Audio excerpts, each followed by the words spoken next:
Good morning, students. As you know, we are doing the chapter Sources of Business Finance, and in this chapter, we have learned how we can arrange the finance for our business. That is very important for any business. Okay, and yesterday we have learned there were two main sources, external sources of finance and internal sources of finance.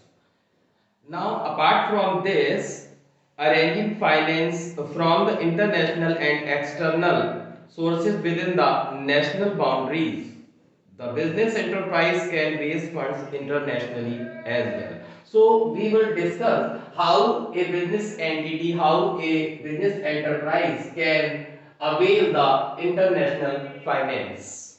Okay, so as you know, this is the time of globalization. With the globalization, the business opportunities have grown leaps and bounds.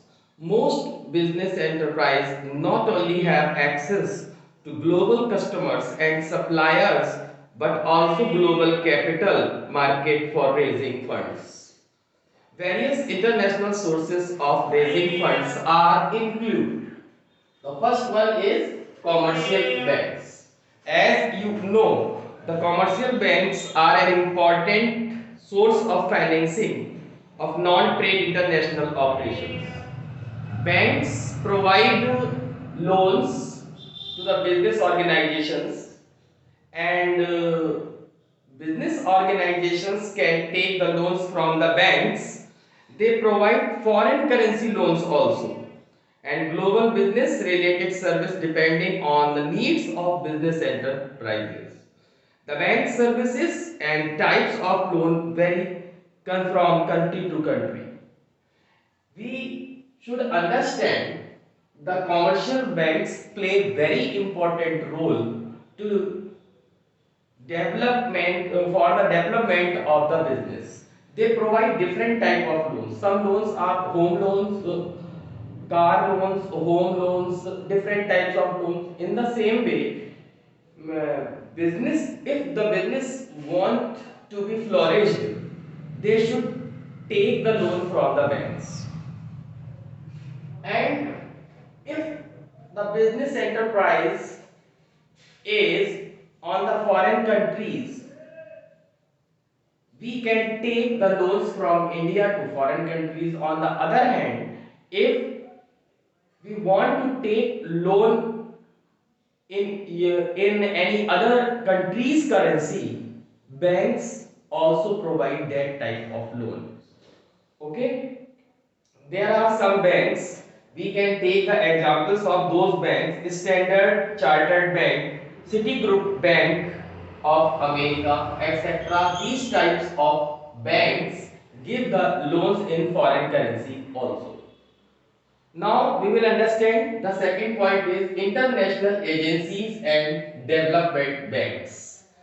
These types of banks play a very important role in the international financing. Various international agencies and development banks provide medium and long term loans both and grants to international trade and business.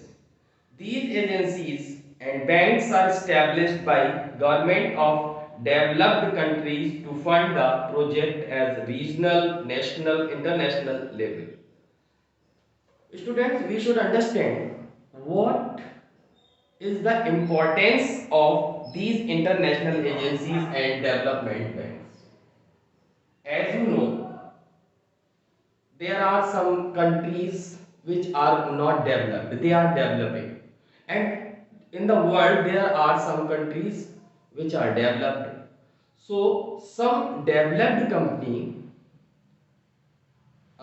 set the banks, they provide the loans in the developing countries business so that they may flourish and economical balance can be made equal. The main thing in this point is this, that the economical equilibrium should be there. This is the main role of these agencies. So we can say the main aim of these agencies is to develop the economical backward areas of the world so that they may also flourish their business. There are some examples. The name of these agencies are International Financing Corporation. The first one is International Financing Corporation and the second one is Exim Bank and Asian Development Bank. These banks provide the loans in developing country for various types of projects so they may flourish their business and they can avail the financial growth also. Okay. Now the third point is international capital market. What are the international capital markets and what is the role of international capital markets is multinational company operate in more than one country to share all these things from one country to another country. So there is always need of borrowing in home currency and in foreign currency both. If we are doing the business internationally, at that time if we want to import some goods, at that time other countries need the money in their currency, and if we have not that type of country, that type of currency, there will be problem in doing the transactions. So there should be a bridge, there should be a bridge that may help us to gaining that type of currency in which we can do the business, and on the other hand other countries should also have that type of currency which they can give us payment and we can give them the goods. Okay, so there should be a bridge. The most common financial instrument used to meet the need of borrowing in dual currency are. So there are these four receipts you are seeing in the board. We will learn one by one. The first one is Global Depository Receipts, which is called GDRs. Now we will understand what is GDR. The Global Depository Receipts are the depository receipt issued by the depository banks against the receipt of local currency share of a company. The depository receipt is a negotiable instrument issued in US dollar. You will understand this, that global depository receipt issued in US dollar and it can be traded freely like any other security. A company issue GDR to raise funds in a foreign currency.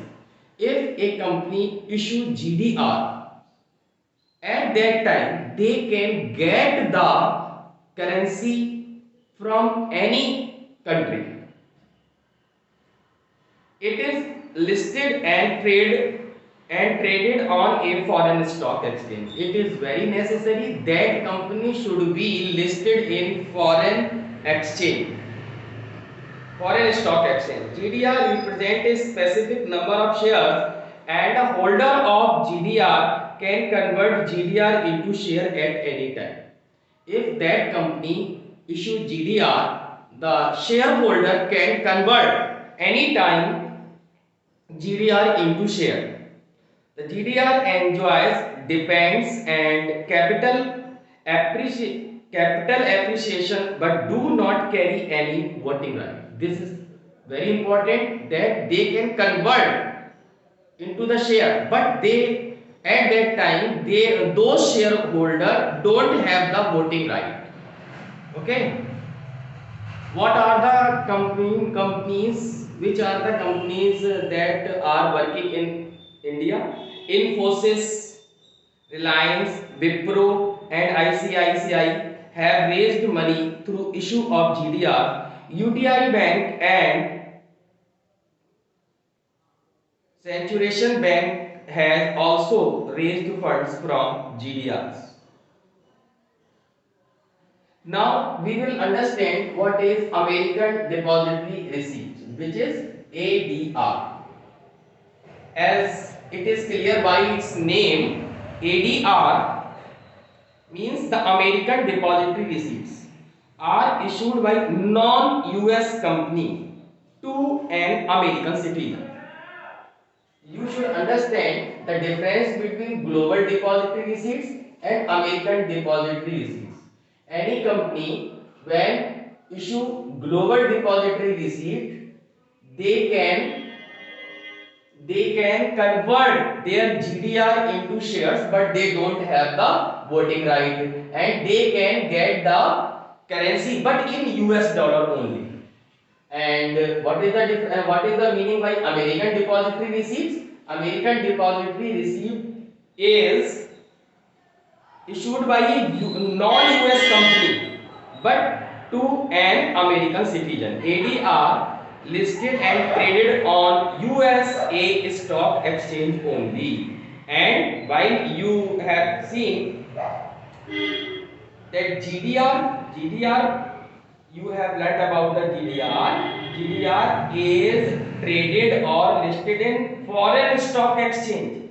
Okay, while American depository receipts is listed and traded on US stock exchange only. A non-US business enterprise issue ADR. Non-US business enterprise issue ADR to an American citizen, and funds can be raised by selling the ADRs at US stock exchange only.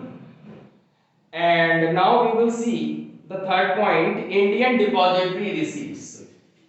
IDR is called the Indian depository receipt is a financial instrument denominated in Indian rupees in the form of depository receipt created by domestic Indian depository receipts against the underlying equity of issuing company.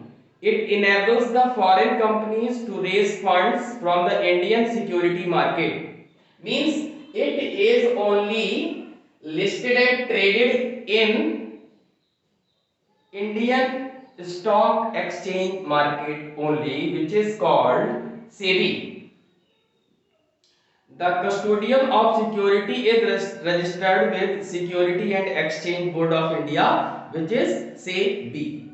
The foreign company IDRs deposits share to an Indian depository, and the depository issue receipt to investors in India against the share deposits. The size of an IDR cannot be less than 50 crore. This is also remarkable, and this is also rememberable. Standard Chartered PLC is the first global company to file for an issue of Indian depository receipt in India. I think you have understood what is the difference between global depository receipts, American depository receipts, and Indian depository receipts. Now, one more you will have to understand, foreign currency convertible bonds, which is called FCCBs. Foreign currency convertible bonds are the debt security issued in foreign currency with a fixed rate of interest, because it is a borrowing, so it also has a fixed rate of interest. Such bonds have the option of being converted into equity or depository receipts. If anybody wants to convert into the equity or depository receipt after a specific period of time at a predetermined price of exchange rate, FCCB are listed and traded in foreign stock exchange only. So students, I think you have understood how a company can avail the international financing while it is a time of globalization. In this period of globalization, companies are working internationally, which are called MNCs. So if they want to take loan from foreign companies, foreign banks, they can avail in these methods. So students, today this chapter is going to be finished and we will take next chapter in the next video. Okay, till then stay home, stay safe.